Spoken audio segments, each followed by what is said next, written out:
Innovation Rockstars. Innovation Rockstars. In this episode, we are pleased to welcome Maria Mlader, Global Head of Innovation at PayPal. Hi, and welcome back to Innovation Rockstars.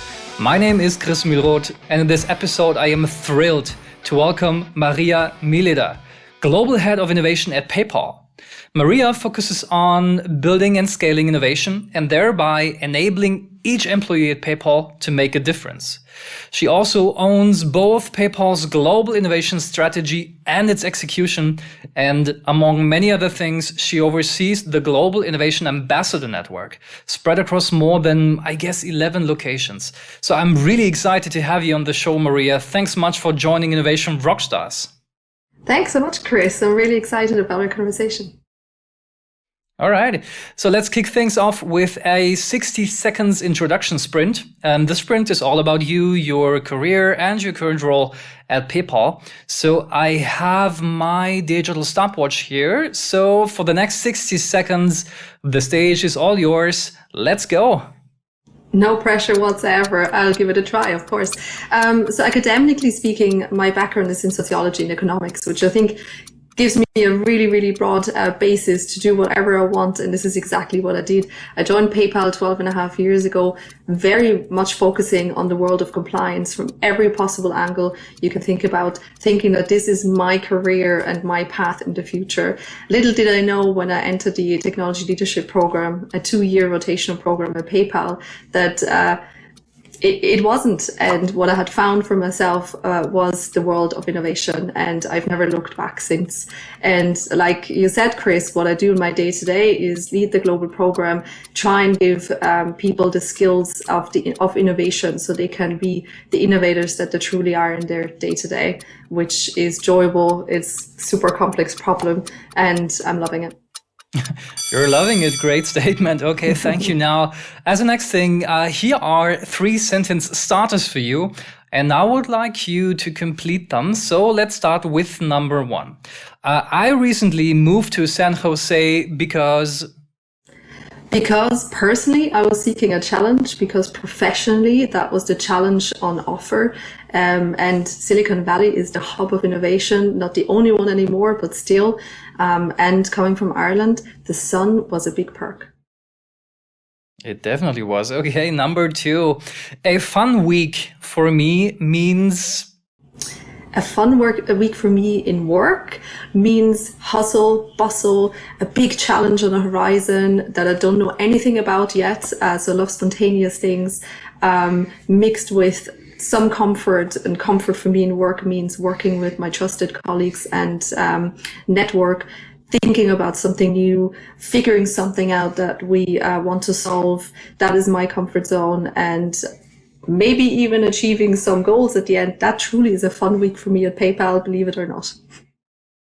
Got it. Well, at least to me, that sounds fun. Great. And finally, number 3. In my personal opinion, the next disruption will be... The next disruption will be when we finally start realizing, when we reach the curve of, no return. So hopefully that won't happen to PayPal, but I feel there's still a lot to learn in that journey of innovation. When do we truly have to think about disrupting ourselves? How do we disrupt ourselves all the time? This is an ongoing thing. It's not a new thing, but I still feel that a lot of us have to come around to that thought. And in terms of technology, I know we talk a lot about blockchain. I think there's a lot more that we need to dig into this from environmental perspectives and whatnot. I still think that can be a disruptor of the future, but in different ways than we're imagining it today. Very different ways, actually. Great insights. And I love the statement, disrupting ourselves or disrupt yourself. Thanks for that. And Maria, you started off at PayPal, as I learned, as a compliance analyst back in 2009. And today, a mere 12 years later, you now represent PayPal as its global head of innovation. So first of all, congratulations.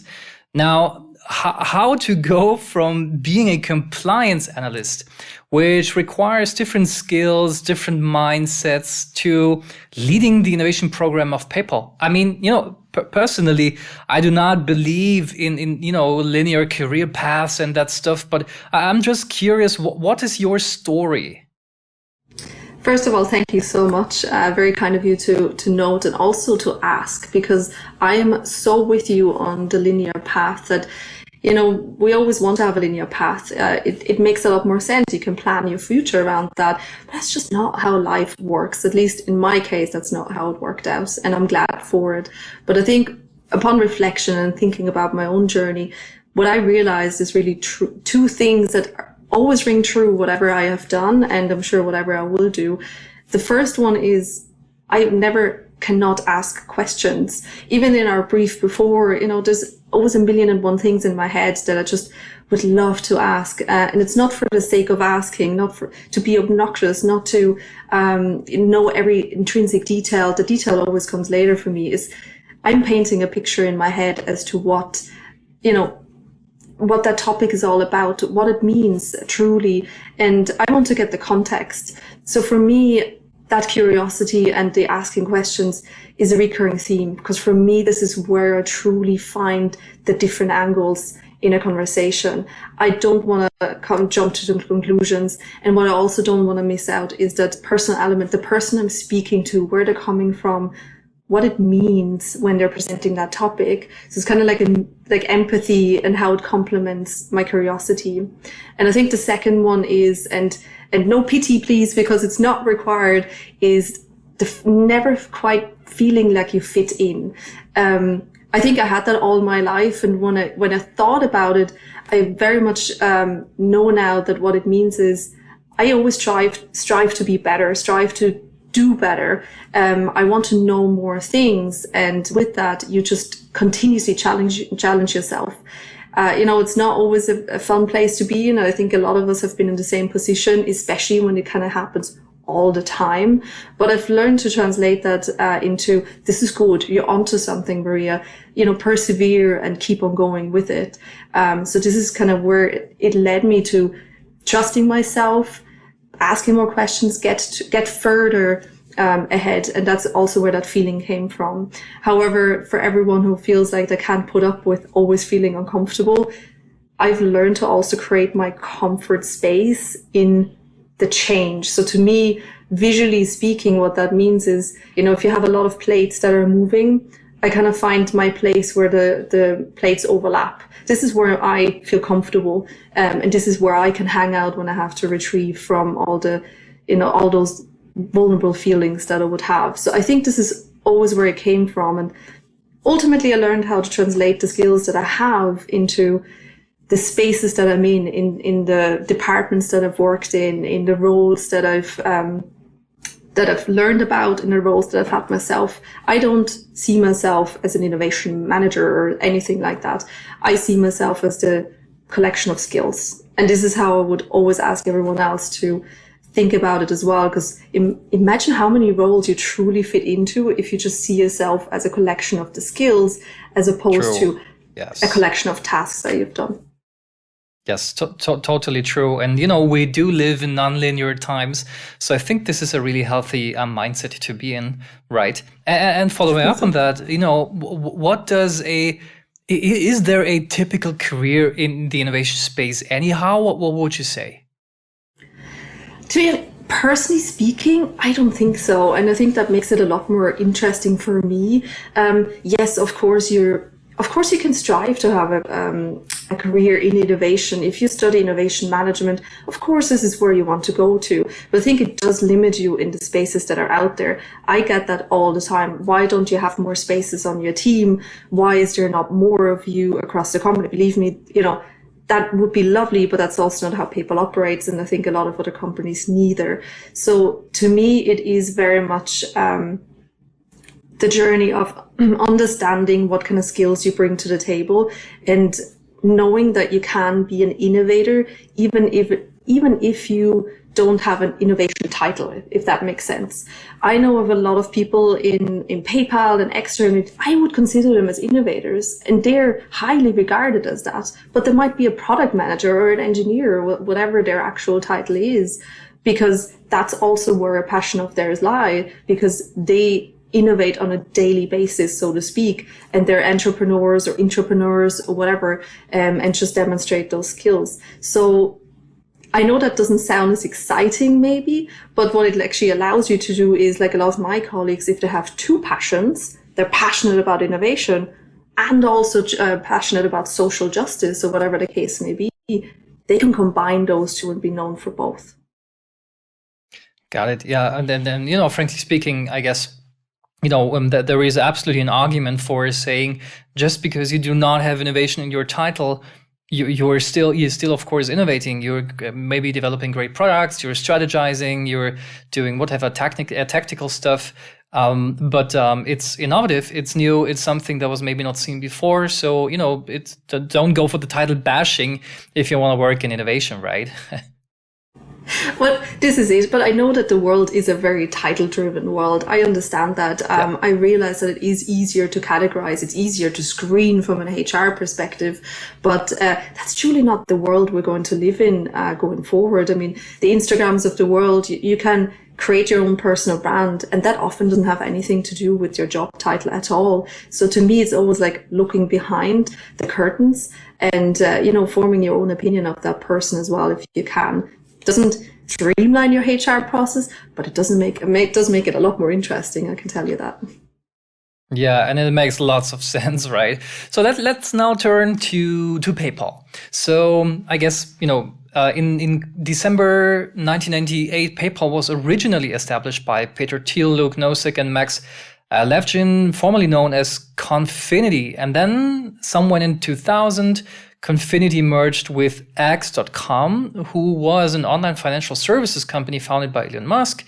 And soon after, the merger was then renamed to PayPal in, I guess, 2001, and then went public in 2002. And really from day one onwards, PayPal was designed to be a disruptor. And now it's well established for years.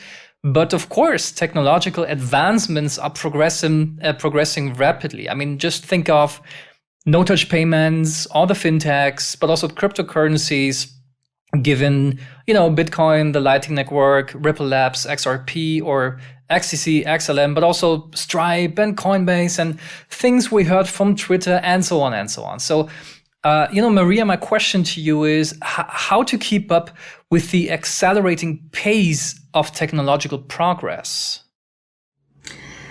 It's funny. I literally went on LinkedIn yesterday, and a colleague of mine in my network, she posted something to that extent, and it so resonated with me, and basically said, there's just so much going on. Like, the pace is incredible. It nearly, it overruns you. You feel like you're railroaded every single time. And I think what matters here is trying to figure out how to reduce the noise in the industry and take what's valuable to you. And yes, that is subjective. Yes, that can only be one thing after the other, maybe some parallel streams. But I think it's so important to be clear in your head on what's going on. You just cannot be everywhere at any given time. You basically disarm yourself if you keep doing that.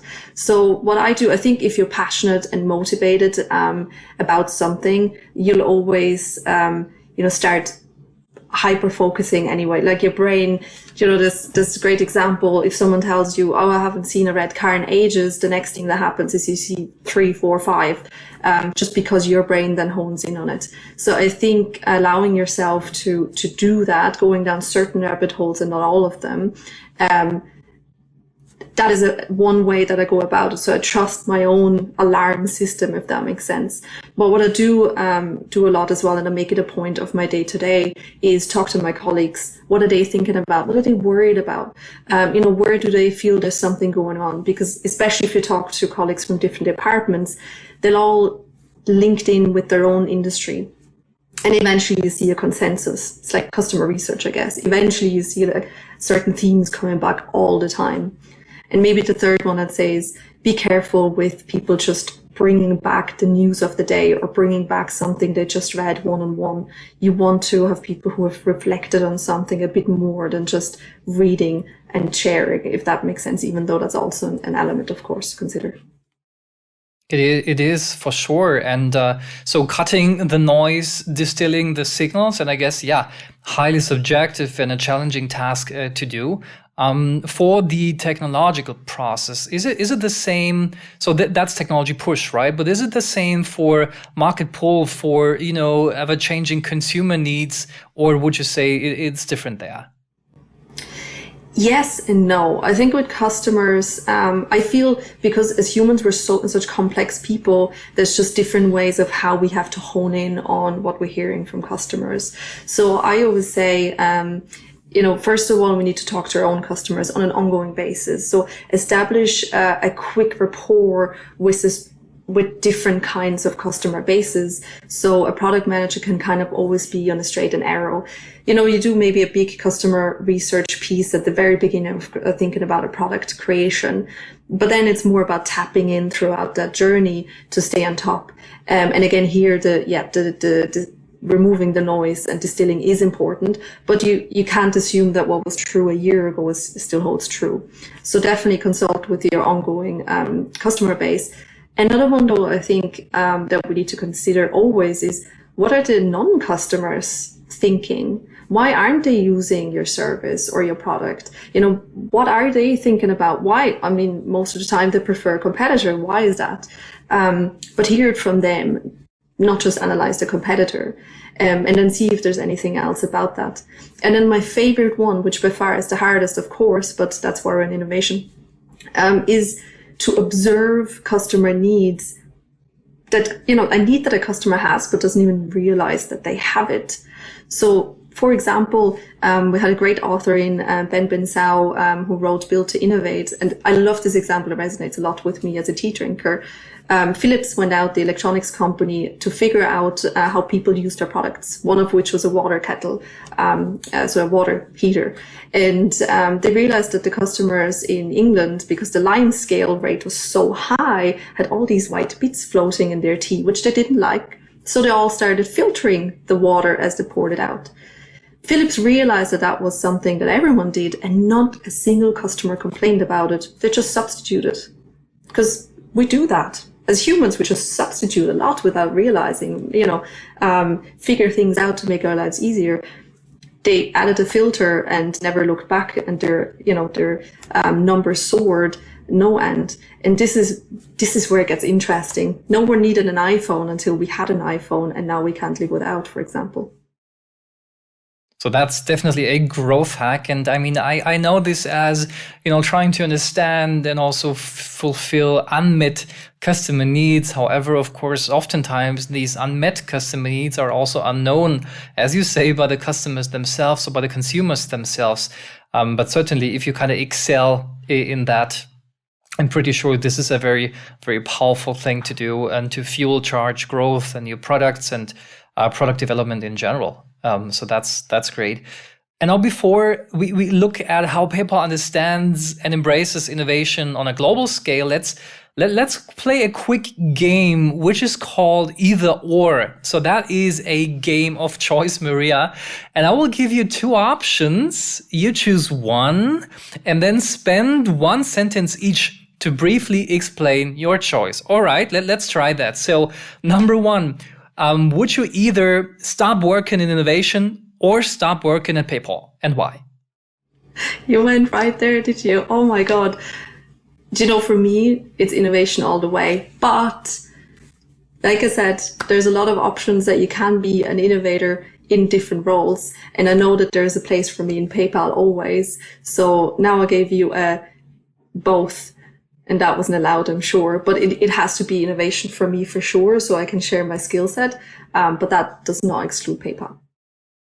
Yeah, it was a hint. So that's okay. Yeah. So number two, would you either get a free ticket for the Wacken Open Air or Tomorrowland Festival? All Tomorrowland, all the way. Okay, that was fast. Okay.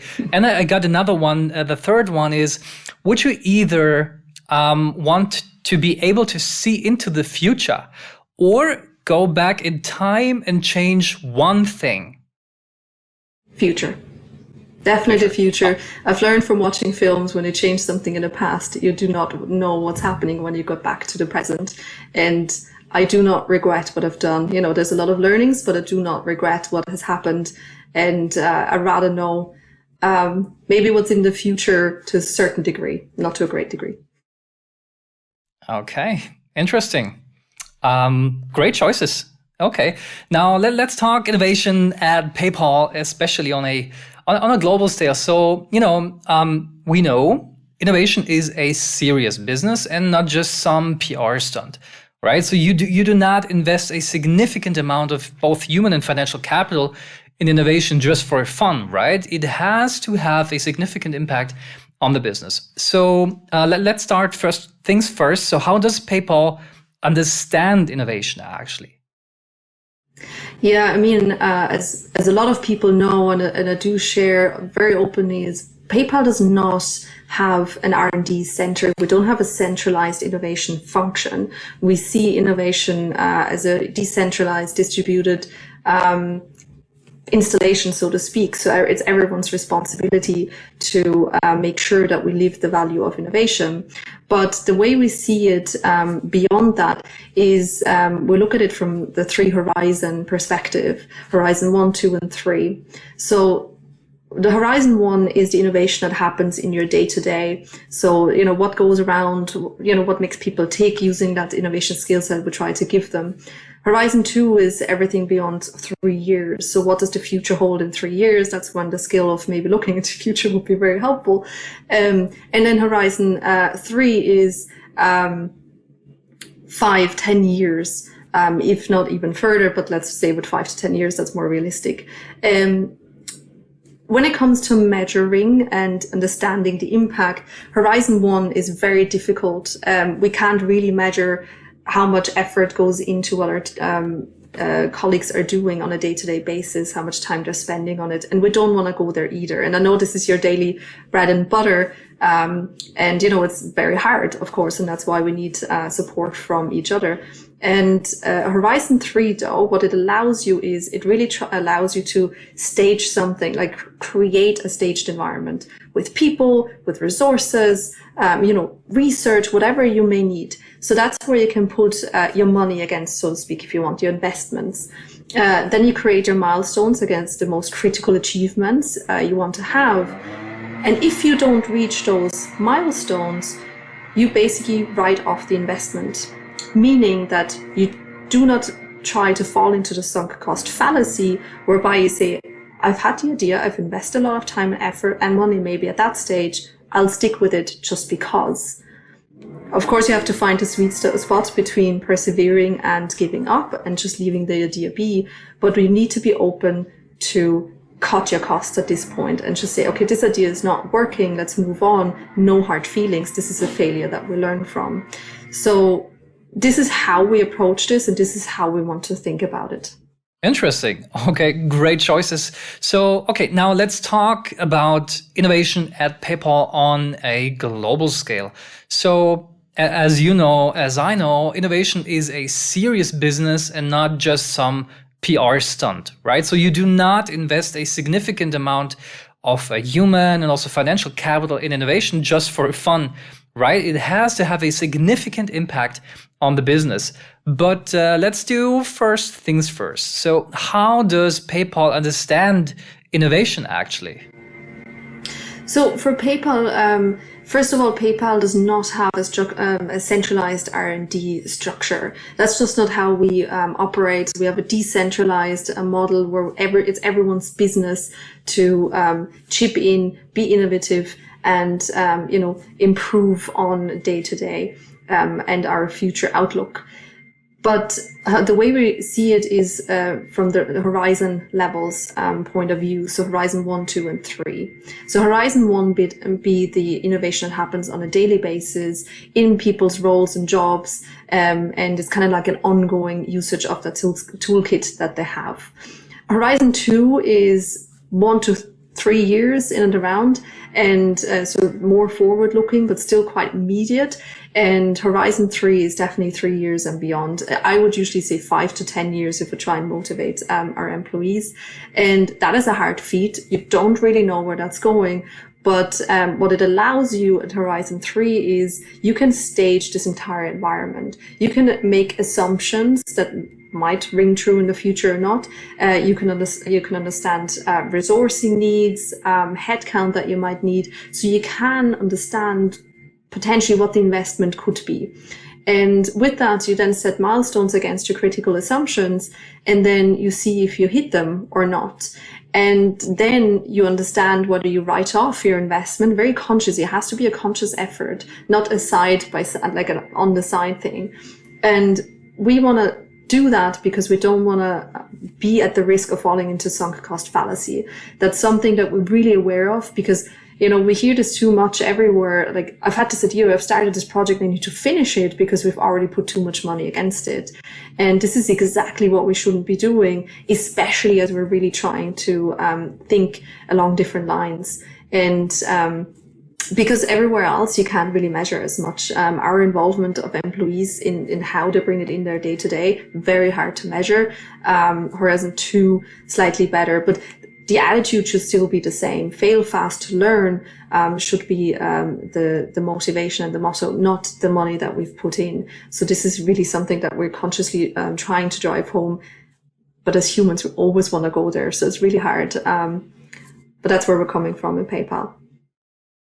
So interesting. So sunk cost fallacy certainly is somewhat at the center. Now, can we just have a glimpse into the toolbox of PayPal, of innovation at PayPal? So specifically when we look into Horizon 2, Horizon 3, what are you typically working with? Do you work with, for example, creating scenarios and kind of projecting some, change drivers into the future? Is it that?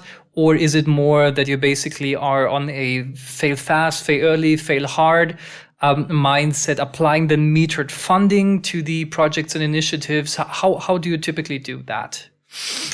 So first of all, innovation is part of our cultural values, alongside inclusion, wellness, and collaboration. So for us, it's definitely a cultural transformation first and foremost, to then even get to all of the things you just mentioned.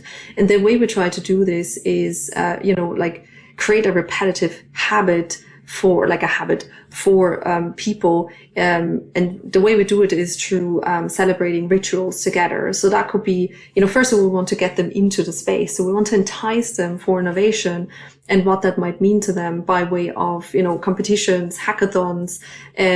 We do an ongoing author series, speaker series, just to see how you can play with innovation, give them different topics they might be more interested in. So it doesn't always have to be hardcore technology and the likes.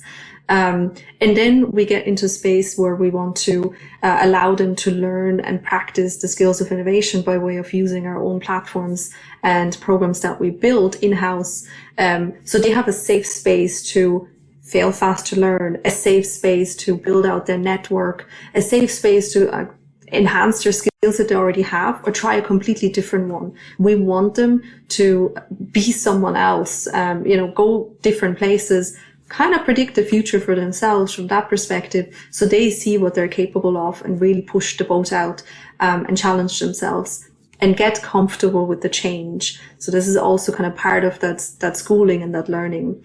And then as we want them to enhance their toolkit, there's multiple options. You can champion the skills, so you can become somewhat like myself, like an extension of my team, for example, champion it as an innovation ambassador. Brings completely different challenges.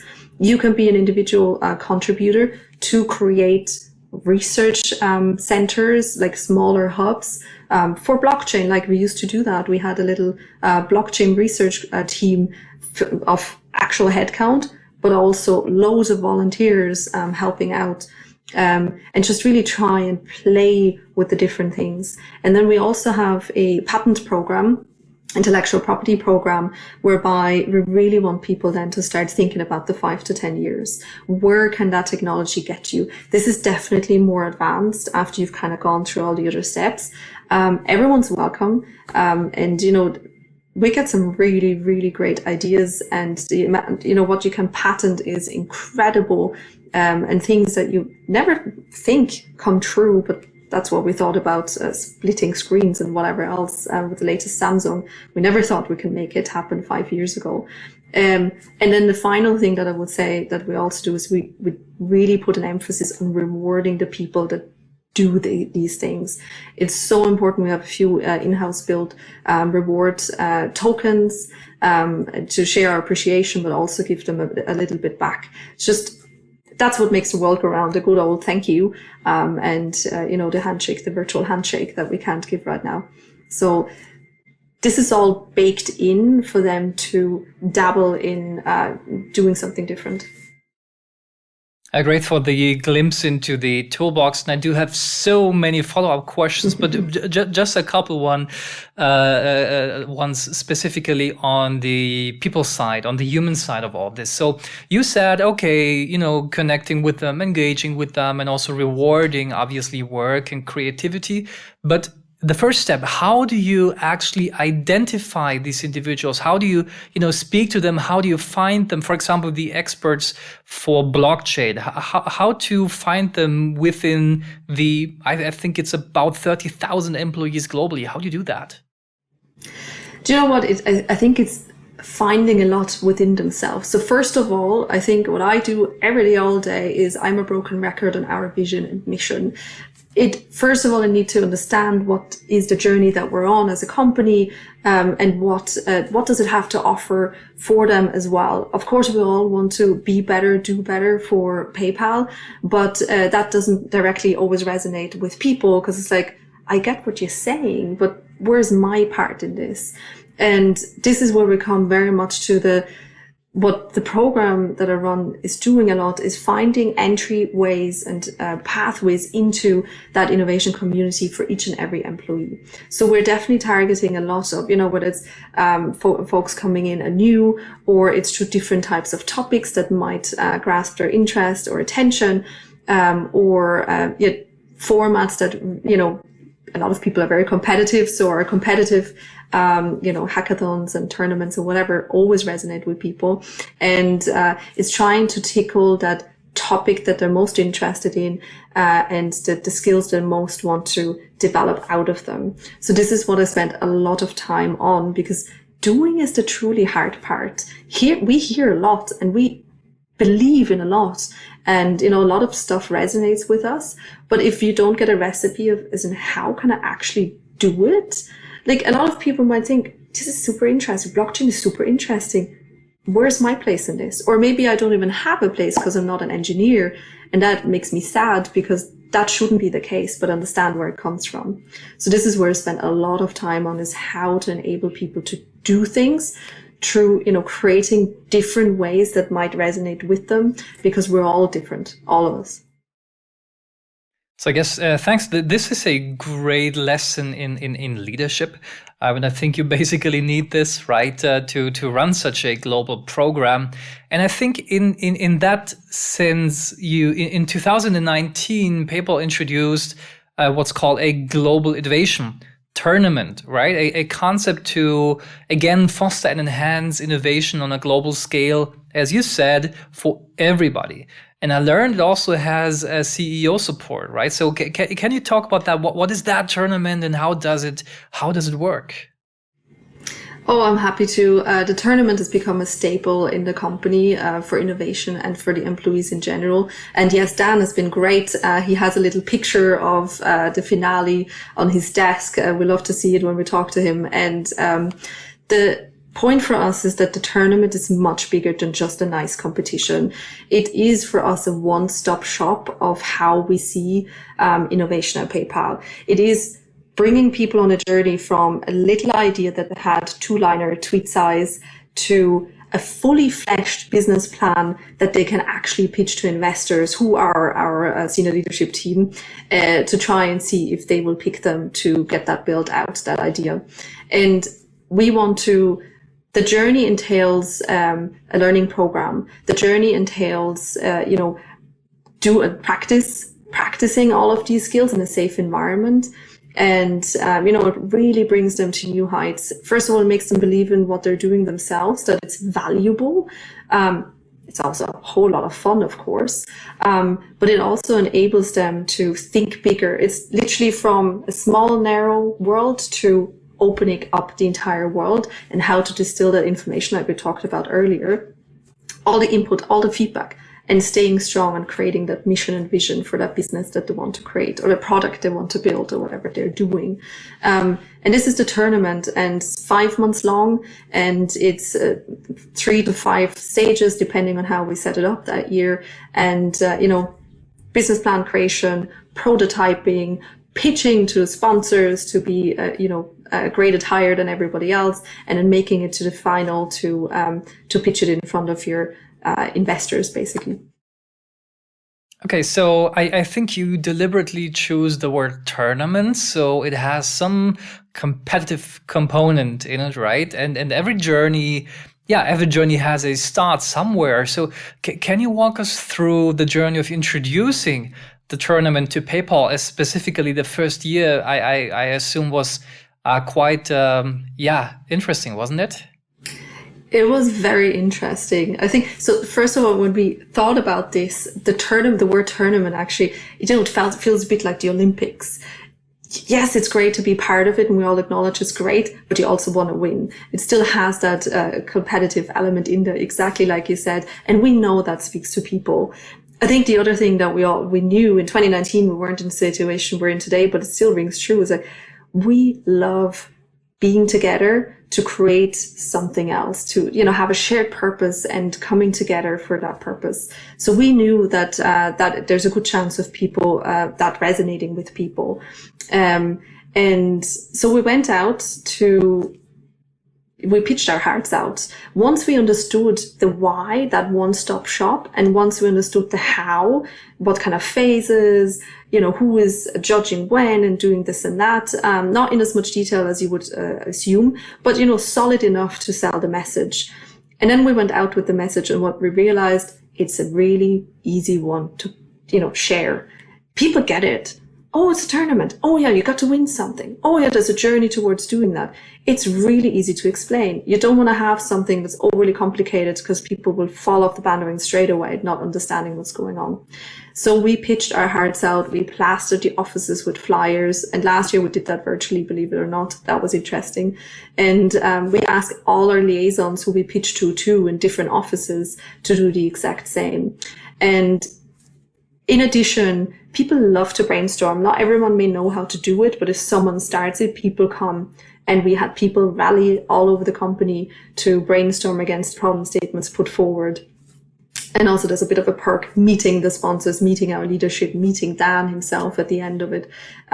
So people just bought in. And believe it or not, the 20 volunteers who started this, we never even thought about, what if it's not going to work out?